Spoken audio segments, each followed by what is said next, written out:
अरे सुन न जान हो तोरे खातिर दिल धड़कत बा। दिन रात बस तोहरे नाम लेत बा।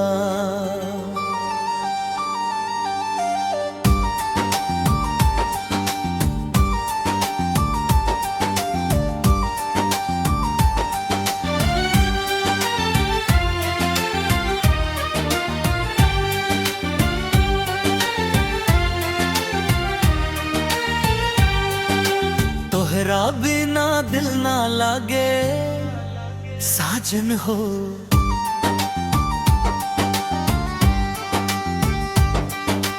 रात भर जगे नैन वरोवे,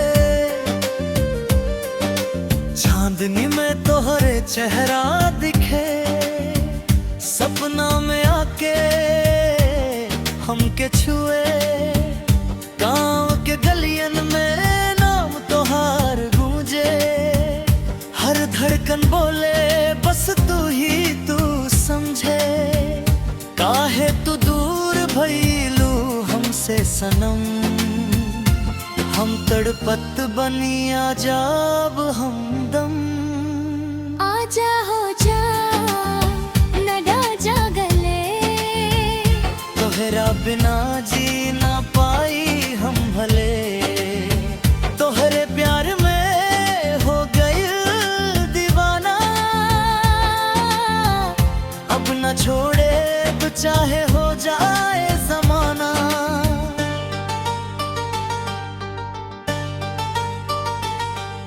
सावन के बदरिया तोहरा याद दिलावे। भींजल चुनरिया दिल के हाल बतावे। तोहरे बिना सुना लागे सारा जहां। हर खुशी अधूरी, हर सपना वीरान। नदी किनारे बैठ के तोहरा याद करी ले। चिट्ठी में दिल के बात लिखी मैं। कब आईब तू, कब मिली हमसे, बस ही सोच के दिन रात जली ले। आजा हो जा लगा जा गले, तोहरा बिना जी ना पाई हम भले। तोहरे प्यार में हो गई दीवाना, अब न छोड़े चाहे हो जाए जमाना।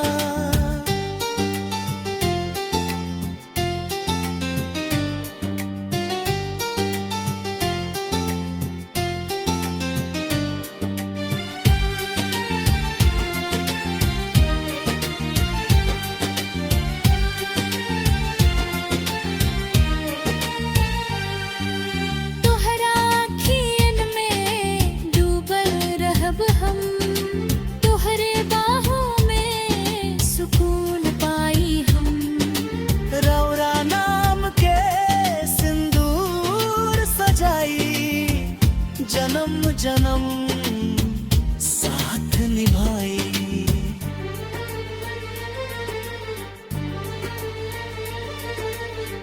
फगुआ के रंग में नाम तोहार लिखब।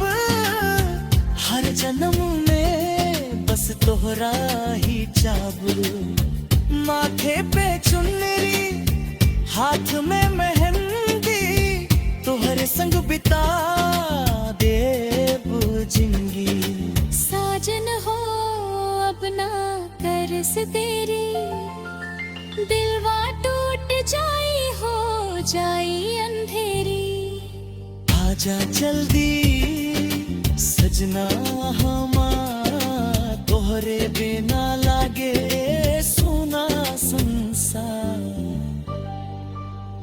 आजा हो जा लगा जा गले, तोहरा बिना जी ना पाई हम भले। तोहरे प्यार में हो गई दीवाना, अब न छोड़े चाहे हो जाए जमाना। तोहरा बिना दिल ना लागे।